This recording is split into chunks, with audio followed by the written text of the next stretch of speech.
Hey guys, what is up? This is Vinder Singh and welcome to my YouTube channel Invest Carefully। अगर आप mutual fund में invest करने की सोच रहे हो या आप ऑलरेडी म्यूचुअल फंड में इन्वेस्टेड हो बट आपको पता ही नहीं है कि म्यूचुअल फंड की बेस्ट एलोकेशन क्या होनी चाहिए ताकि आप लॉन्ग टर्म के अंदर अपनी म्यूचुअल फंड के पोर्टफोलियो से एक अच्छा प्रॉफिट जनरेट कर सके, तो गाइज ये वीडियो सिर्फ और सिर्फ आपके लिए ही है। आज इस वीडियो में हम देखेंगे कि आपको अपने म्यूचुअल फंड के पोर्टफोलियो के लिए कौन से म्यूचुअल फंड पिक करने चाहिए ताकि आपका पोर्टफोलियो डाइवर्सिफाई भी रहे एंड जब गाइज मार्केट क्रैश हो तो आपका पोर्टफोलियो स्टेबल रहे एंड लॉन्ग टर्म के अंदर आपका पोर्टफोलियो आपको एक अच्छा प्रॉफिट जनरेट करके दे सके। दोस्तों, म्यूचुअल फंड को पिक करते टाइम लोग बाग बहुत सारी गलतियां करते हैं। कुछ लोग तो अपने पोर्टफोलियो में 10 से 15 म्यूचुअल फंड्स ले लेके रख लेते हैं।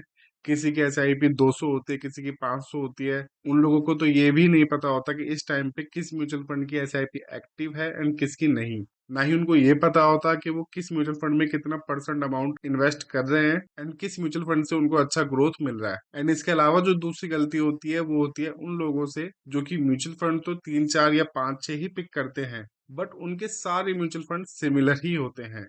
एंड यही उनकी सबसे बड़ी गलती होती है क्योंकि जब आपका एक म्यूचुअल फंड लॉस में होगा तो आपके बाकी म्यूचुअल फंड्स भी लॉस में होंगे क्योंकि होल्डिंग तो सेम ही है। तो म्यूचुअल फंड का पोर्टफोलियो बनाते टाइम आपको सबसे पहले दो चीजों का ज्यादा ध्यान रखना है कि आपके पास 3 से 4 या हद से हद 5 म्यूचुअल फंड ही हो जो कि इनफ होते हैं एंड आपके म्यूचुअल फंड्स एक दूसरे से सिमिलर ना हो। ये चेक करने के लिए हम यहाँ पे ये दो म्यूचुअल फंड्स को पिक कर लेते हैं, एक निपॉन इंडिया का एंड एक आईसीआईसीआई का।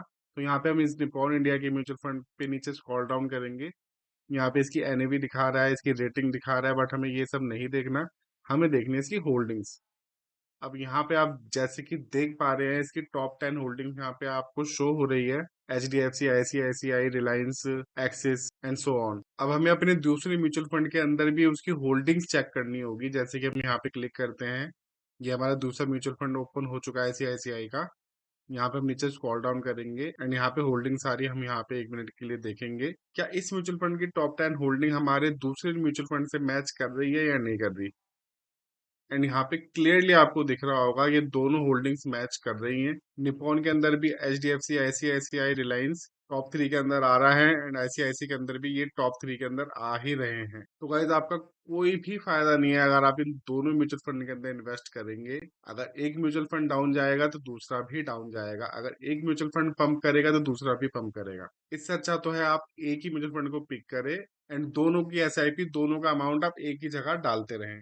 आई होप गाइज अब आपको समझ में आ ही गया होगा कि आपको अपने लिए म्यूचुअल फंड कैसे चूज करने हैं। अब मैं आपको एक स्ट्रक्चर बता देता हूँ जिसको यूज करके आपको अपनी म्यूचुअल फंड का पोर्टफोलियो बनाना है, पोर्टफोलियो तैयार करना है। इसी स्ट्रक्चर को आपको यूज करना है, अदरवाइज आपके म्यूचुअल फंड का पोर्टफोलियो डाइवर्सिफाई नहीं हो पाएगा। तो गाइज सबसे पहले तो आप लोग डिसाइड कर लीजिए कि आप हर महीने म्यूचुअल फंड के अंदर कितना अमाउंट इन्वेस्ट करना चाहते हैं। आप म्यूचुअल फंड के अंदर कितने की सेविंग्स स्टार्ट करना चाहते हैं। अब वो 5,000 भी हो सकती है, 10,000 भी हो सकती है, 50,000 भी हो सकती है, वो आपके ऊपर डिपेंड करता है। अभी एग्जाम्पल के लिए हम लोग उसको 10,000 के आसपास मान लेते हैं। मैं मान लेता हूँ कि आप हर महीने 10,000 रुपए के आसपास म्यूचुअल फंड के अंदर इन्वेस्ट करना चाहते हैं। तो अब हमें इस 10,000 को 3 जगह पे डिवाइड करना होगा। तो जो सबसे पहला पार्ट है वो होना चाहिए आपके 10,000 का 50% यानी कि 5,000 रुपीज। वो आपको इन्वेस्ट करना है किसी भी इंडेक्स फंड में ताकि आपका पोर्टफोलियो स्टेबल रहे, मार्केट के क्रैश में आपको ज्यादा अप एंड डाउन ना देखने को मिले। एंड ये इंडेक्स फंड ही आपके पोर्टफोलियो की एक बैकबोन होते हैं, यही आपके पोर्टफोलियो को गिरने से बचाते हैं। तो गाइस प्लीज मेक श्योर आप 50% इंडेक्स फंड में ही इन्वेस्ट करें। उसके बाद का जो सेकंड पार्ट है उसमें आपको आपके 10,000 रुपीज का 30% यानी कि 3,000 रुपीज आपको किसी भी लार्ज कैप के फंड में इन्वेस्ट करना है। जो भी आपको बेस्ट लगे आप उस लार्ज कैप के फंड में उसको इन्वेस्ट कर सकते हैं। एंड जो लास्ट का जो पार्ट बचता है आपका 10,000 का 20% जो कि होता है 2,000 रुपीज, वो आप इन्वेस्ट कर सकते हैं किसी भी मिड कैप या स्मॉल कैप के म्यूचुअल फंड के अंदर। Mid cap and small cap के अंदर आपको इंडेक्स फंड या फिर लार्ज कैप म्यूचुअल फंड के कंपैरिजन में थोड़ी सी ज्यादा ग्रोथ देखने को मिलती है। तो इसलिए हम इसके अंदर 20% इन्वेस्ट कर ही देते हैं ताकि आपको थोड़ा बहुत एक्सपोजर भी मिल जाए। आई होप आप लोग कंफ्यूज नहीं हुए होंगे, मैं आपको फिर भी एक बार रिपीट करके बता देता हूँ।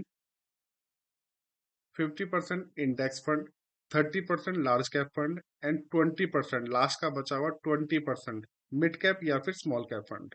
आप जब भी अपना पोर्टफोलियो तैयार करेंगे आपको इसी के अकॉर्डिंग एलोकेशन करनी है, ताकि आपका म्यूचुअल फंड का पोर्टफोलियो डाइवर्सिफाई भी रहे एंड आपको लॉन्ग टर्म में एक अच्छी ग्रोथ देखने को भी मिले। जो लोग वन टाइम पेमेंट करते हैं, एसआईपी नहीं करते, उनके लिए भी ये प्लान सेम ही रहेगा। इसी परसेंटेज के अकॉर्डिंग आपको अपनी वन टाइम पेमेंट करनी है, डिवाइड करके 3 जगह पे। एंड हाँ गाइस, अगर आप जानना चाहते हैं कि आपको किस म्यूचुअल फंड के अंदर इन्वेस्ट करना चाहिए, तो आपकी स्क्रीन पे जो वीडियो दिख रही है, इस वीडियो को अभी कभी प्ले कीजिए। मैं मिलता हूँ आपसे इसी वीडियो में, तब तक के लिए बाय।